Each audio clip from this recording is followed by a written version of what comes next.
Hi everyone, this is Dylan Golby. Welcome back to the channel and welcome to this week's Gear Short.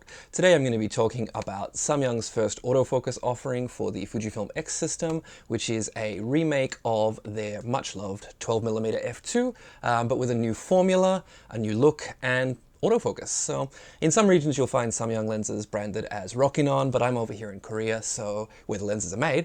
So I'll go with the original name of the company for this review, which is Samyang. So I guess to start, for those who like to convert focal lengths between multiple formats, this lens roughly offers the equivalent field of view and depth of field of an 18mm f2.8 lens on a full frame system, and that puts it firmly at the wide angle end of the spectrum. First up, I have to say that I absolutely love working with this focal length. It's a lot of fun. It's wide enough to be really interesting, but not so wide as to be unwieldy like something like a fisheye. In the past, I've really enjoyed working with the 23mm f4 for the GFX, which is pretty much the exact equivalent of this lens. And so before even getting it, I knew that, myself and this little Samyang lens would get along just fine. So for this review, firstly, I'm going to talk a little bit about the technical aspects of the lens. So, sharpness, autofocus performance, chromatic aberration, all that sort of fun stuff. And then we'll get into how we can use this lens creatively, how we can make the best of its characteristics. And then at the end of the video, I've also got a slideshow of images to sort of give you an idea of, how I've been using the lens. So please do stick around for that. Now, of course, all these sections are timestamped, so you can jump around if there's something specific that you came here for. And also, while you're watching, please do give the video a thumbs up if you're enjoying it. It'll really help to ensure that, other people who might benefit from watching this review will get to see it as well. So let's get going.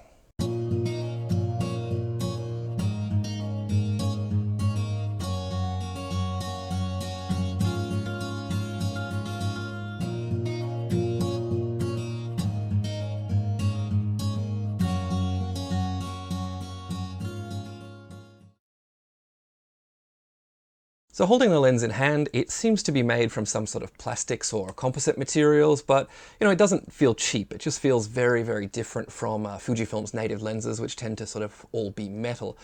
Still, Samyang has done, a pretty good job of making a very small but well-built lens. So the overall finish looks and feels quite a bit different from Fujifilm lenses, but it does look a lot like Samyang's other lenses. And basically what that means is that it's sort of a dark grey, which seems to fit a little bit better on maybe a Sony or a Canon camera than it would on a Fujifilm.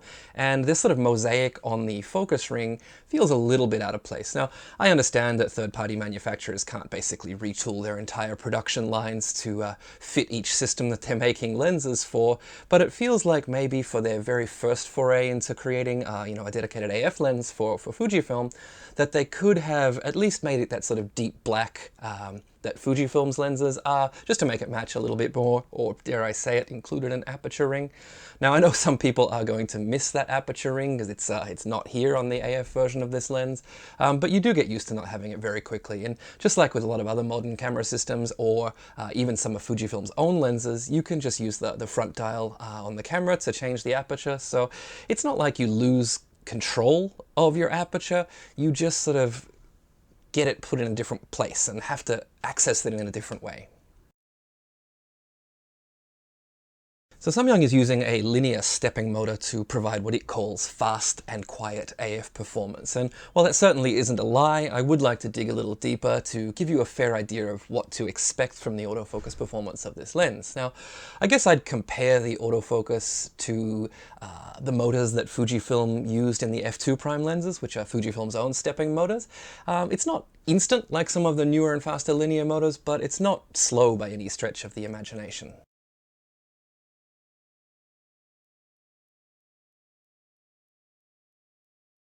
It's also accurate in most situations, and the only times I've seen it fail were, extremely low light situations before sunrise or in harshly backlit situations. And in both cases, it just took a few tries to find the right area of the image to focus on. And I really wouldn't call that a strike against the lens so much because, my eyes could barely see in those situations. So basically, it's just autofocus and the nature of autofocus. So next up is the claim of the lens being quiet, and it definitely is, but it's certainly not silent. Again, it's a lot like Fujifilm's own f2 prime lenses. Now, if you're right next to it, you can actually hear the motors kind of zipping back and forth, but any other noise in the world will basically completely cancel that out. So overall, I'd say this lens is probably, you know, 4 out of 5 for AF. It does a really good job and it gets out of the way, but it could be a little bit better. And there's also one more little AF issue that we're going to talk about towards the end of the video. Okay, so on to image quality. When it comes to sharpness, I'm going to nitpick a little and then sort of step back and look at the lens from a more practical perspective. But in short, it's not the best performer that you're going to find, but it is definitely a decent lens, and there are some areas in which it excels. So, you know, from f2 to f8, the center of the frame is really good. It renders all the detail you could ever want from a wide-angle lens, and it's definitely sharper in the center at those same apertures than the XF 10 to 24mm is. But once you stop down to f11, of course, with APS-C sensors, diffraction starts to kick in, and things get very, very soft again. I'll be honest and say I'm not really even sure why they included f22 as an option on this, because it's just a complete glowy mess. It's not even worth using. And the corners of the image are a bit of a different story. If you want detail there, you need to stop down to f4, f5.6, but even then they don't really catch up to the center at all, and again, you can't go beyond f11 or things just start to fall apart. At f2, 2.8, there's not much detail in the corners at all, and this I think is where the Fujifilm XF 10 to 24 really outdoes this lens. It's really, really good in the corners in comparison to this lens. But, you know, I primarily use this lens for landscape work, and I'm stopping down to f8, f11 to get sharpness across the frame and depth of field. So that's kind of the norm for me, and it really doesn't affect the work that I do. But, you know, maybe if you're doing astrophotography or night photography in sort of using wide apertures, you might want to think twice about whether this lens is really going to be any good for you, because the corners are quite soft. The vignette of this lens is quite deep, quite strong, it's quite prominent. Wide open, it's about 1.5 to 1 2/3 stops of light loss in the corners, and while it does get better as you stop down, it never really goes away. Now, in Capture One at present, you can use the default tools to sort of slowly reduce it a little bit, but I'm hoping that we're going to see a really good lens profile coming, especially for JPEG shooters, to really help get rid of that in camera. With most lenses, I'm not too fussed about a vignette, and you know, I use them to draw attention to my subject, but with this lens I shoot a lot of landscapes, and so there's going to be quite a few skies or dark foregrounds and things, and you know, skies, it can get a little bit distracting to have that vignette around the sides, and dark foregrounds, well, you can basically lose detail and not be able to recover it in post, which that can be a little bit of an issue, but you know, it's something you just have to be aware of on location. Now, color fringing, especially when we look at the corners of the frame, is not great. You're going to see a lot of green and red and magenta fringing, and just like with the vignette, it sort of begins to reduce a little as you stop down, but it never really goes away. So even in this example at f8, you're going to see that there is quite a bit of fringing there. Now, Capture One's chromatic aberration tool does an okay job of removing it in most situations, but there are certain cases where it gets really, really bad, like super high contrast edges, and even the tools in software can't really get rid of it. So definitely something to consider if you're going to be shooting a lot of sort of high contrast scenes. When I was working with this lens on Jeju Island recently, you can see that video here, wherever it happens to be, I noticed that my horizons were slightly bowed as they got closer to the edges of the frame, and that to me suggests there's a little bit of barrel distortion. So when I got back home, I did a quick one of those brick wall tests to see if my eyes weren't playing tricks on me, and sure enough, there it was. There's a bit of a barrel distortion around the edges of the frame, and correcting that by around +20 in Capture One straightens things out, and so you definitely have a fix for it, but it is something that you're going to have to account for while you're shooting. You might have to shoot a little bit wider than you otherwise would, just to make sure that you have enough space to be able to correct for that distortion if you do want to. COMA is also somewhat of an issue for this lens, especially towards the extreme corners. It's completely gone by f5.6, but I would imagine that kind of knocks this out of contention for a lot of astrophotographers who might want to have stars close to the edge of their frame. For cityscapes and all of that, it's not so much of a problem, because most of the time you're going to be stopping down, so you won't really notice the little flaring of lights and things like that. Alright, now that we're done with the technical stuff, let's get into the fun stuff. The lens focuses down to about 20 centimeters from the sensor plane. I think it's actually exactly 20 centimeters from the sensor plane. So you can definitely get in nice and close and, you know, play with some sort of fun perspective distortion in your compositions. And might not be the primary use for the lens, but it's definitely good to see that Samyang considered it and gave us a short focus distance. So I often find myself making use of that perspective distortion with wide-angle lenses, so I can get in nice and close, and so this is definitely something that I'll be using this lens a lot for. Also, getting in close and opening up the aperture with this lens does allow for, shallow depth of field as well. And so, while the bokeh is nothing spectacular, nothing to write home about as we expect from a wide-angle lens, and it is a little bit plagued by the chromatic aberration that we talked about, especially in backlit scenes, but it does provide some separation with subjects. And so, this is a lot of fun when I was exploring a Buddhist temple on Jeju Island called Kwanumsa, and I was able to get in close to some of the Buddha statues and still, able to take in that context of where they were, but I could also use that shallow depth of field to be able to separate them, which sort of makes this lens a little bit different from the other wide-angle lenses. Samyang has done a pretty good job of controlling flare and ghosting, but it still does show up at times. So when looking directly into the sun, I did notice that you can get some fairly significant ghosts coming through the image, but again, we're working with digital cameras, so it's usually easy enough to take a couple of frames, one where you cover up the sun and remove the ghosts from your image, and then simply just paint them out with the two images layered in post. But definitely something to look out for while you're shooting. Make sure that you actually notice it and it doesn't get in the way of your composition. Now, with flare, getting the sun just outside the edge of the frame produces some nice flare around the edges, a lot like what we would see in some of Fujifilm's lenses, something like the 110mm f2 on the GFX or the new 33 f1.4.